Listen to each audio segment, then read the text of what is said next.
النهاردة هكلمك عن أهم سؤال الناس بتسأله: عندك إيه في المنيو؟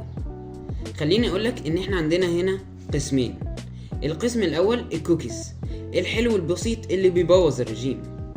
أول طعم فيه الأوريجينال، الطعم اللي ما بيتملش منه، الكوكيز اللي بدأت كل حاجة.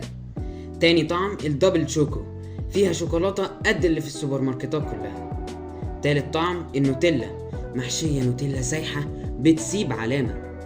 رابع طعم التريبل شوكولات، ابيض ومحشيه نوتيلا، الشوكولاته بتغني.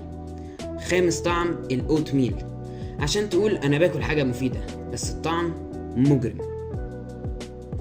في تاني قسم عندنا البراونيز، تقيله وغنيه ودسمه من الاخر، وبنلعب فيها حسب السيزون. تاني طعم لما البراوني والكوكي يجتمعوا مع بعض، نص كده ونص كده، وكل قطمه فيها ازمه هويه. دلوقتي بقى على الجد، لو وصلت لحد هنا غالبا في حاجة شدت انتباهك.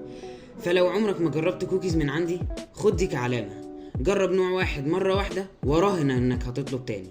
مش لازم تطلب دلوقتي، بس لما تحب تدلع نفسك هتلاقيني جاهز.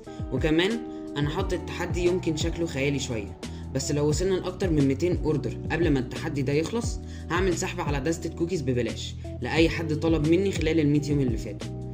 ايوه 12 كوكي ببلاش، بس محتاج دعمكم عشان نوصل هناك. ده كان يوم تالت والمنيو مستنيك. اطلب نوع او شارك حد بتحبه، واشوفك بكره.